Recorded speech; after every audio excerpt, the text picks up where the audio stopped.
This is the LEGO Star Wars Summer 2022 set number 75332 AT-ST with 87 pieces. It's a 4+, aka junior set, so it's for the youngins, and this one retails for $30. Wow, that is insane. This is definitely the most overpriced set of the summer. I know a lot of people want to tag that onto the Cad Bane ship, but to me, this AT-ST is definitely it. It's got the Endor box art, we've got the 3 figures and a choking hazard warning on the front as well. The side shows a condensed view of the rudimentary AT-ST, and the back is pretty plain, advertising to parents that their kids can learn to build. I've come to the sad realization that the kids of today will only know these terrible white rendered instruction manuals. I also haven't built a 4+ set in a year, and I cannot believe this is what we're down to. We're literally showing that you have to put the piece in your hands to put the piece on the set. Look, if a 4-year-old doesn't know to put the pieces in their hands to put the piece on the... Oh my god. Okay. I kinda get it. It's a replacement for the box that says what pieces you need. However, it is wholly unnecessary to have it take up the entire page every time. You could so easily put a smaller hand with the piece in it, and it just looks ridiculous when it's every page. Okay, well that's interesting, that's new. What's also kind of crazy is just how much they're trying to advertise the other summer sets to these 4-year-olds who definitely can't build them nor afford them. Literally 3 pages of ads, which conveniently you could also watch all these reviews on my channel. Our first figure up is Wicket. He's got a bow and arrow as his accessory, and he keeps that same beautiful mold that I think they introduced way back in 2009. Just a perfect look for the Ewok here, and they got the coloring down pat. Like, just really nice figure and a great addition for especially a kid set. Next up, we have our AT-ST driver, relatively bare bones figure with no arm or leg printing, but he does come with a single blaster, very nice back print, and of course that printed helmet always looks great with the goggles on top. And this is his second face. He looks pretty happy to be trying to run over the Ewoks. At some point 3 or 4 years ago, LEGO really perfected the Scout Trooper. Getting that dual molded helmet in there really just sent this figure into the stratosphere as far as quality goes. It's got so much detail up there, and then really the torso, back torso, just super detailed with that continuous waist and leg print, and really if it's missing anything, maybe a little bit of foot printing to tie it all together, but really this is about as perfect a figure as it gets. And there's the face underneath. That is all 3 figures. Literally for a 4+ set, I think this is about a perfect figure selection.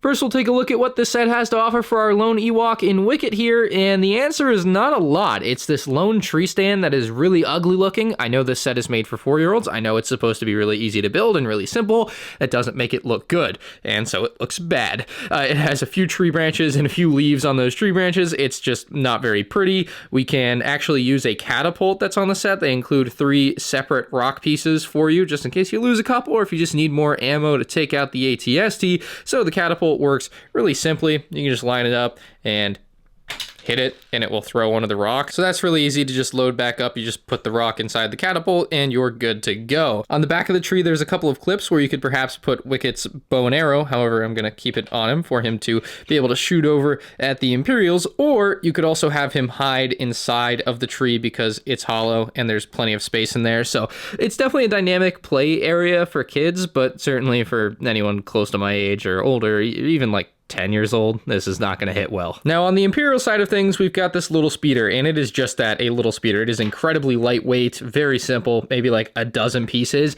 and you can take your Scout Trooper, sit him down there, and like recreate the scene from episode 6 where he rams into the tree and dies. Now, the AT-ST is a bit of a different beast. It's like a modern day version of the 2001 AT-ST, which is not a good AT-ST, and neither is this. It is a good AT-ST if you're 4 years older, if you're looking for something to buy for a 4-year-old, but yeah, this is definitely not a replacement for a modern AT-ST build as far as like what you would want as a collector to put on display. That should go without saying. Anyway, there's a lot of this like sand blue on here, and I'm really confused why it's there. I guess maybe just so it kind of pops to a kid, but other than that, it's just plain inaccurate. Not that accuracy really matters on a 4+ set. I shouldn't have to say that, but I know I'll get comments. One thing about the 4+ sets for LEGO is they don't include stickers, so the feet for this set are completely printed, even with the mud on there, and it looks wonderful versus more expensive LEGO Star Wars sets that you include stickers with. Doesn't make any sense to me. Why not just not have the detail there? It's for a 4-year-old, doesn't need the detail, and then you could lower the price because $30 for this is ridiculous.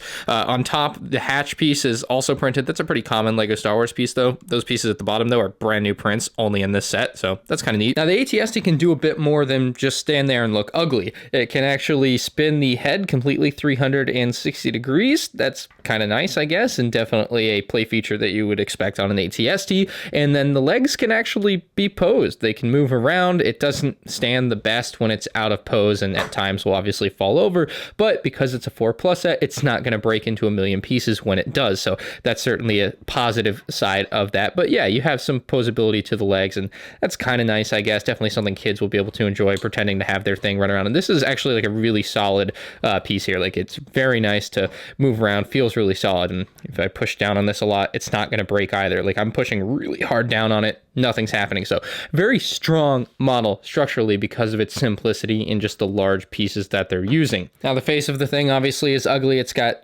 cannons on either side that can spin around and don't seem to want to fall off too easily either, although they certainly can. Now, the final function on the AT-ST is quite simply that you can put your AT-ST driver inside the head of it, and to do so, you just pull this off like that, and you've got this giant cavity here because this whole piece is just one large piece. There's no print or anything for a control panel, somewhat surprisingly, but obviously it's not like it's something you could really see that well anyway, and I have a little bit of trouble placing the driver in here. Like, if you place him in just standing up, it's not going to fit, right? Clearly, his head is poking out just a little bit too much. If you try to sit him down, I have some trouble too, because like the back of the helmet is too wide to go down too far. And again, just barely poking out of the top, it's also not going to fit. So I think a 4-year-old, if I'm having trouble, would have equally as much, if not more trouble. There is one kind of specific orientation where if you hold him like this, with his hands up, he can actually go all the way down properly. So it really just depends on how you have the figure. I wish it was a little bit easier, especially as a set made for 4-year-olds. Maybe they'll figure it out, maybe they won't. It's their problem, not mine.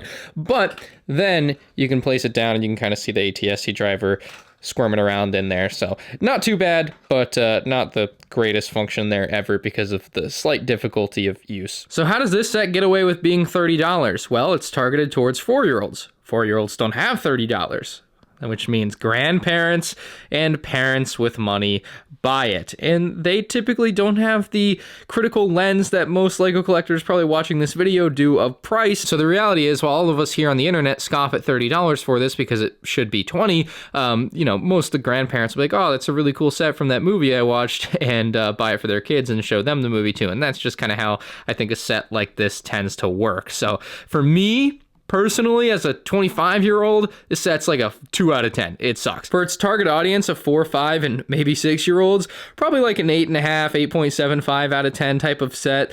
You know, not a crazy great 4+ set. Definitely not my favorite one ever, but also not the worst one. We've definitely seen worse. So let me know what you guys think about it in the comments section below. What future LEGO Star Wars 4+ sets should there be? And leave a like if you enjoyed.